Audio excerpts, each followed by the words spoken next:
Assalamualaikum warahmatullahi wabarakatuh. Om Swastiastu, Namo Buddhaya, salam sejahtera. Saudara-saudara tercinta, kita lanjutkan pembahasan kitab suci. Dan sebelum kita membahas yang lain, saya ingin memperkenalkan satu istilah yang sangat penting dalam kitab suci. Dan ini menjadi kunci pemahaman kita, yaitu siapakah malaikat perjanjian. Kita sudah membahas bahwa Allah menciptakan langit bumi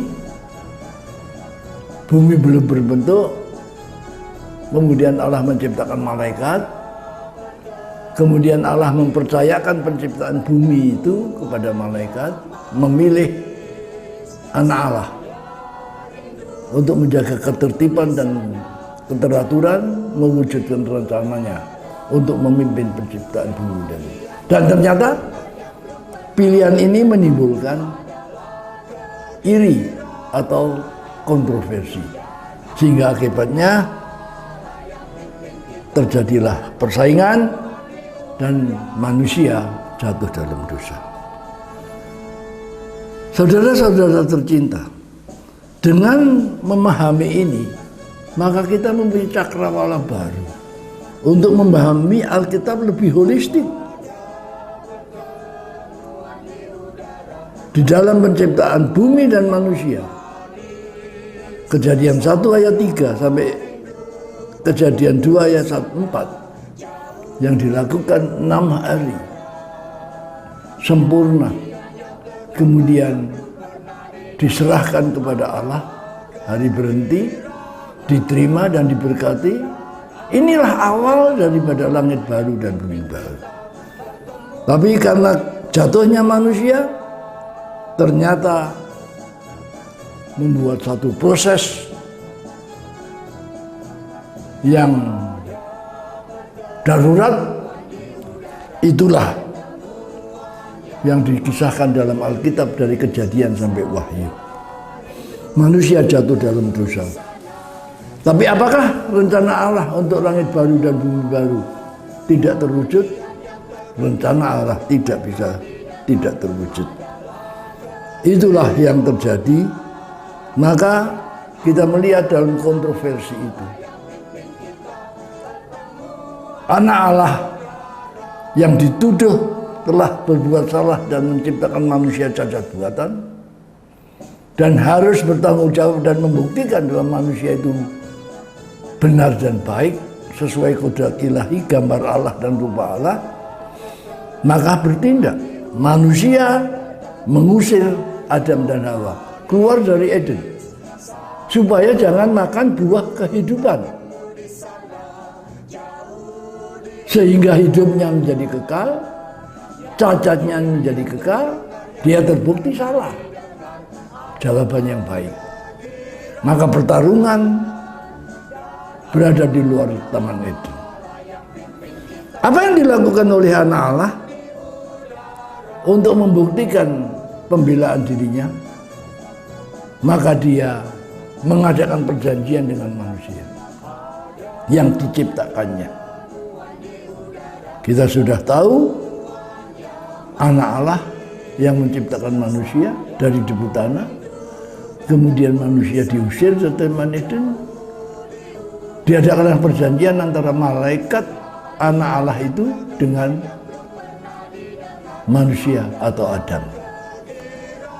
Anak Allah akan memulihkan manusia dalam kodrat ilahi. Adam harus belajar kembali ke harmoni dengan taat dan jujur, mengalahkan egoismenya. Nah, jadi kita tahu sekarang bahwa malaikat perjanjian adalah anak Allah yang melakukan perjanjian pertama dengan Adam. Jadi kalau kita membaca dalam kitab suci ada malaikat perjanjian, maka kita sudah menyimpulkan dengan jelas itu adalah anak Allah yang dalam pembelaannya untuk memulihkan manusia mengadakan perjanjian dengan Adam yang sudah jatuh, yang diusir dari Taman Eden. Itulah perjanjian dalam Kejadian 3 ayat 15. Tapi kita sudah tahu bahwa dari Adam sampai Nuh manusia itu jatuh. Manusia itu jahat, cenderung berbuat jahat. Maka iblis menemukan bukti itu dan menuntut supaya manusia dihukum. Tuntutan yang adil. Allah tidak bisa tidak menerima tuntutan. Tetapi anak manusia juga membela. Itu kejatuhan manusia karena tipuan ular, benih ular. Maka dia sedang mempersiapkan benih perempuan untuk membuktikan bahwa dia telah bekerja benar, untuk membuktikan kejahatan ular, biar Allah yang mengadilinya. Jadi disinilah pertarungan dimulai. Kita sudah tahu dari Adam sampai Nuh, anak Allah hanya bisa menyimpan satu orang yang layak disebut model benih perempuan. Itu Henokh. Selebihnya cacat. Maka iblis diberi kunci maut untuk menyimpan itu. Kunci maut dibuka, banjir besar membinasakan kehidupan. Matilah semua burung, binatang darat, dan keturunan manusia.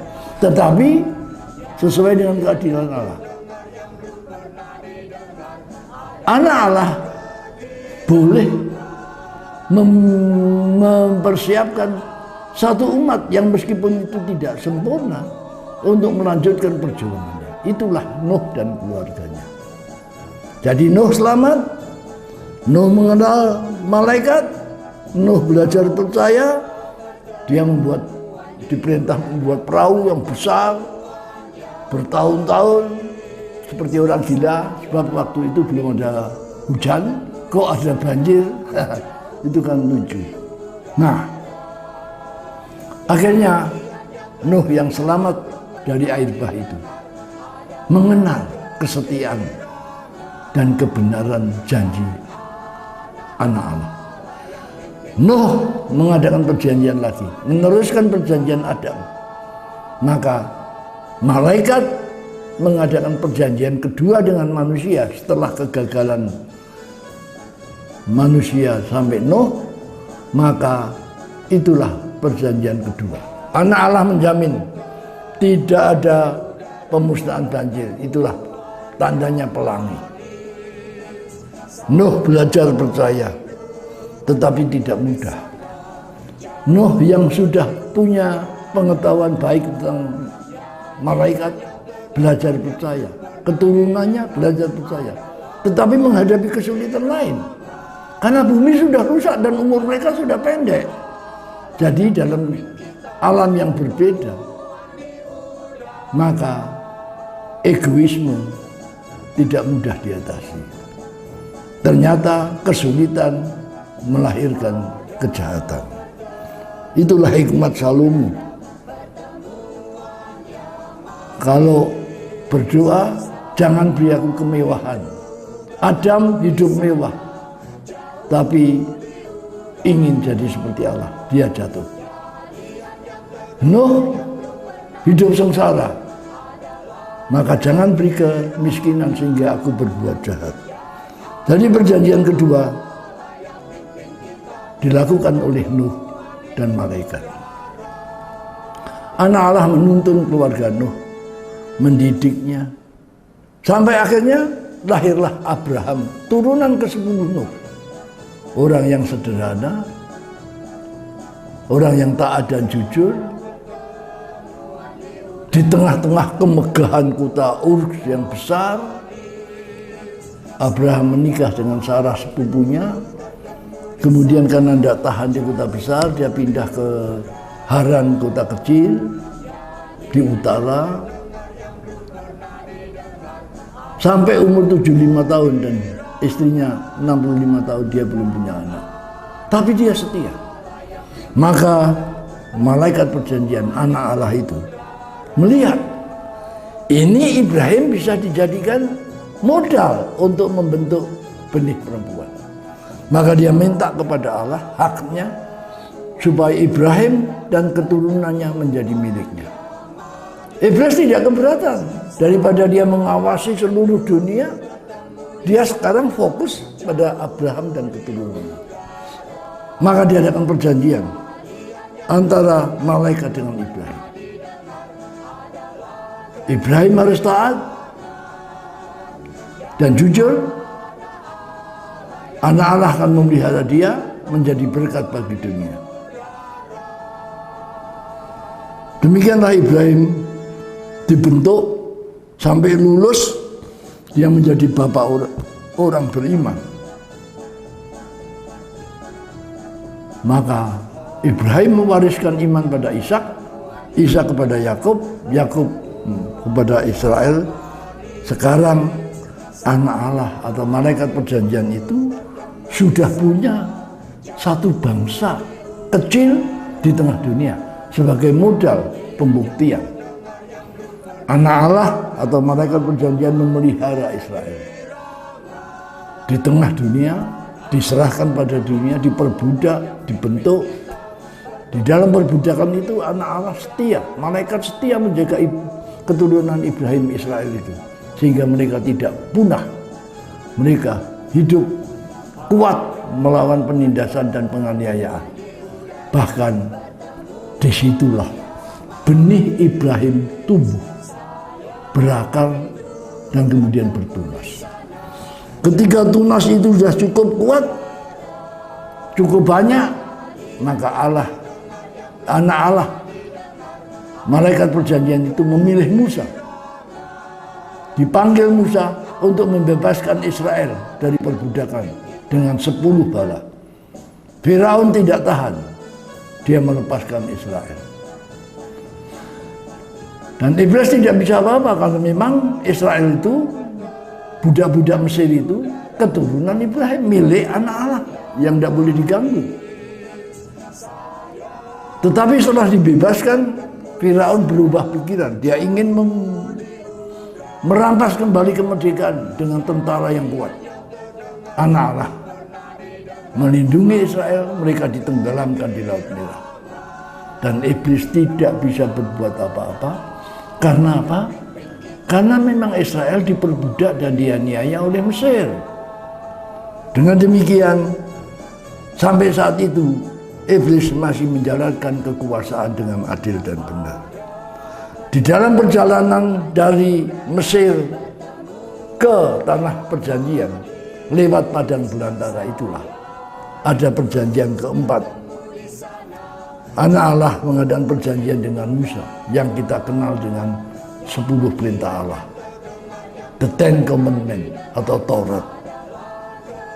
Disitulah keturunan Ibrahim dimeteraikan, dibentuk, masuk ke Palestina, tanah perjanjian. Inilah bangsa Israel, pilihan anak Allah, pilihan malaikat. Untuk apa? Untuk mewujudkan lahirnya benih perempuan sebagai perjanjian antara malaikat dengan manusia. Dalam perjanjian ini, maka perjanjian keempat antara malaikat dengan Musa, maka Musa dikatakan malaikat perjanjian itu adalah cuma satu. Keluaran 23 ayat 20-21 yang membawa nama Yahweh, nama Allah. Israel gagal, memberontak, membangun kerajaan, dihancurkan. Anak Allah tetap memelihara mereka, malaikat menjaga mereka, memberi kesempatan kedua. Maka kesempatan kedua itu batas waktunya 490 tahun atau 70 kali 7. Dan menjelang akhir dari perjanjian itu, anak Allah melihat betapa beratnya keturunan Ibrahim itu mempertahankan iman. Maka dia minta izin kepada Allah untuk turun menjaga keturunan Ibrahim. Allah mengizinkan dan iblis tidak bisa menolak karena itu haknya. Maka dikatakan dalam Maliaki 3 ayat 1, malaikat perjanjian turun. Itulah Yesus Kristus, Sang Mesias, untuk sisa Yahudi, supaya mereka matang dalam iman, dapat mengasihi Allah dan taat terhadap perintah Allah atau Tauratnya dengan sempurna. dan dapat mengasihi sesama manusia, mengalahkan egoisme. Inilah benih perempuan. Dikatakan oleh Yesus, Yohanes 4:22, oleh keturunan Yahudi, dunia akan mendapat berkat.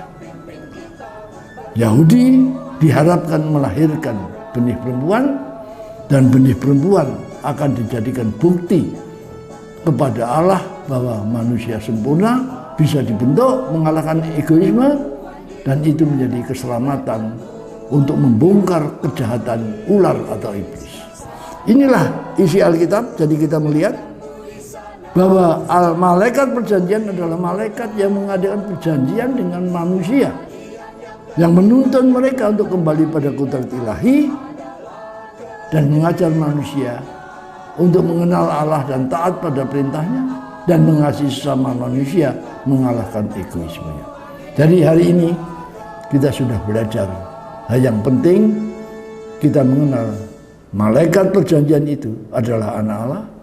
Malaikat perjanjian itu adalah Yesus Kristus. Kita akan ketemu lagi. Kita sesuai dengan pembahasan kita, sejarah Alkitab dan sejarah dunia. Tuhan memberkati. Wassalamualaikum warahmatullahi wabarakatuh.